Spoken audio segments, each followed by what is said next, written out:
Peringatan Orang Kudus tanggal 12 November, Santo Yosafat Kuncevich. Santo Yosafat Kuncevich adalah orang pertama dari Gereja Timur yang dinyatakan kudus oleh Gereja Katolik Roma. Ia adalah seorang biarawan dan uskup agung dari Gereja Katolik Yunani Ukraina yang menjadi martir karena usahanya untuk mempersatukan umat beriman. Gereja Katolik Yunani Ukraina sendiri adalah salah satu dari gereja-gereja Katolik partikular Ritus Timur yang bergabung dalam persekutuan penuh dengan Gereja Katolik Roma dan bertanggung jawab langsung pada Sri Paus.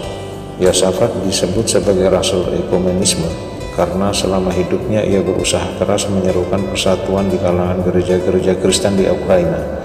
Saat itu di Ukraina terdapat 3 kelompok utama Kristen yang saling tidak akur, yaitu Gereja Katolik Roma, Gereja Katolik Yunani Ukraina yang bersatu dengan Paus Gereja Katolik Roma, serta Gereja Yunani Ortodok. Yosafat dipilih menjadi uskup dan memimpin keuskupan Polotsk tahun 1617. Ia menghabiskan 10 tahun berikutnya membantu umat mengenal dan mencintai iman Katolik mereka dengan baik.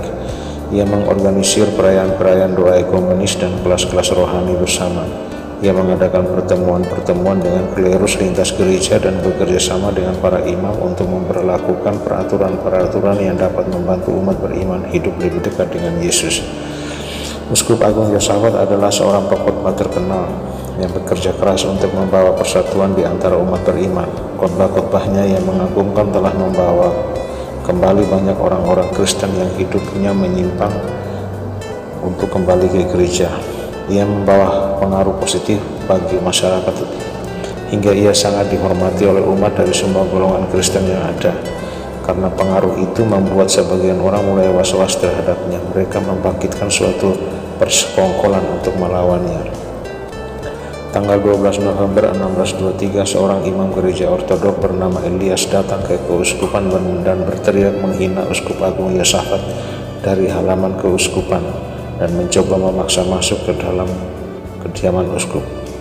Ketika Elias ditahan oleh petugas keamanan, massa Ortodok kemudian berkumpul dan memaksa agar ia dibebaskan. Setelah beberapa saat, massa menjadi semakin beringas lalu menyerbu masuk ke dalam keuskupan. Bapak Uskup Yosafat mencoba untuk memastikan keselamatan para pembantunya sebelum ia sendiri berusaha menyelamatkan diri. Sayang sekali, ia tidak bisa keluar tepat waktu. Ia ditangkap dan dianiaya sampai mati oleh massa. Jenazahnya kemudian dibuang ke sungai. Beberapa waktu kemudian jenazah Santo Yosafat Kuncevich ditemukan lalu dibawa ke Roma, di mana ia diberi kehormatan dan dimakamkan sebagai seorang martir gereja dalam Basilika Santo Petrus. Setiap martir adalah persembahan bagi gereja. Arti nama Yosafat penghakiman Tuhan Abarani. Santo Yosafat Kuncevich, doakanlah kami.